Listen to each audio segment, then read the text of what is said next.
case, now welcoming the very last speaker, Proposition Number 5, all of us today. You're here. 3, 2, 1. Unlike team ops, we are not going to try to discredit them or actually actively misunderstand their arguments. Instead, we are going to try to be considerate, we are going to take the literal best case scenario and still lay out the major flaws of their case. Panel, the problem with their case is that they seem to only take into consideration women and completely disregard those in between the line, meaning men and those who are still trying to figure out where they stand. This is a majority. This is half of the people in our world. That's the first major flaw with this case, and I'll go back to this more.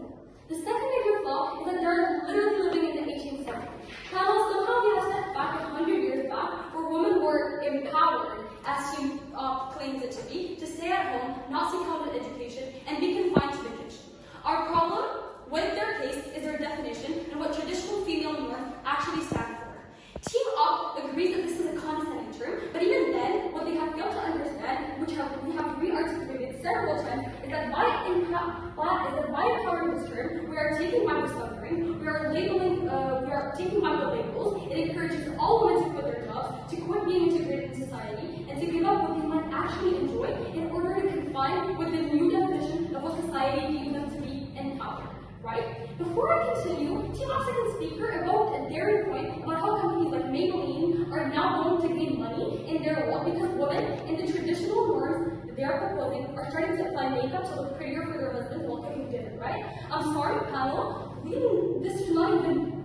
should not be profiting out of women's insecurities in order to help the company profit. This is exactly the role Team Up is advocating for. Companies profiting off the backs of women. Honestly, this has nothing to do with today's motion, and just in case it went through, it has completely fallen apart. They have not been on any economic premise that they argued.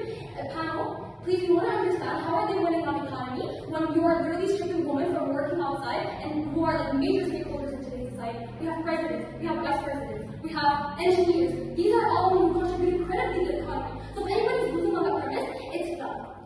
But now, moving back. We have finally gotten to a point where feminists can actually go and proudly say society no longer confines us. It no longer forces us to be part of a group we don't associate with. Society no longer asks of us and forces us to take on traditional norms because they are empowering. Our world is one where empowerment is whatever women deem it to be, whether that means they stay at home or be modern women, right?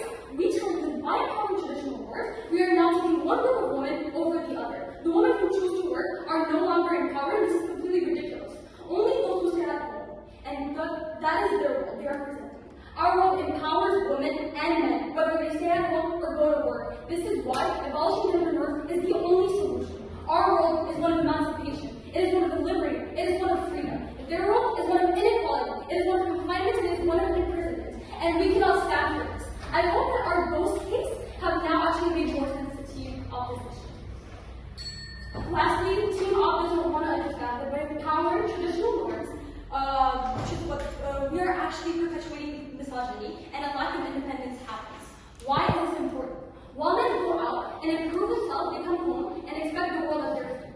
This is limiting the woman's effort by saying, "Oh, I'm the breadwinner. I'm going to work all day long. What do? You stay at home." This is their role. While you empower women to limit themselves to stay at home, you also empower them to underestimate women and feel superior. In our world, we tell you women can still wear makeup and heels, both inside or outside the house, whatever they choose. What more, they can choose not to. Regardless, they are empowered regardless. Thank you.